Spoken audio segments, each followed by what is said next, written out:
Fashion toast செய்யலாம். எப்படின்னு கடலை மாவு வச்சு ஒரு பிரெட் டோஸ்ட் எப்படி பண்ணலாம் பார்க்கலாம். அதுக்கு ஒரு பவுல் எடுத்துக்கலாம். ஒரு கப் கடலை மாவு போட்டுக்கலாம். பொடியா நறுக்கின ஆனியன் போட்டுக்கலாம்.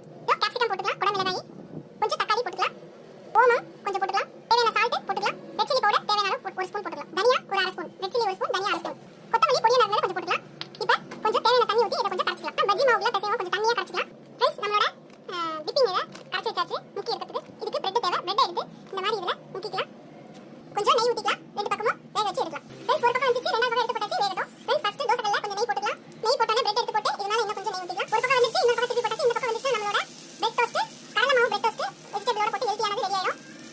ஃப்ரெண்ட்ஸ், நம்மளோட இப்போ ட்ரெண்டிங்காக இருக்க பேஷன் பிரெட் டோஸ்ட் ரெடி ஆயிடுச்சு. நீங்களும் ட்ரை பண்ணி பாருங்க, செமையா இருக்கு.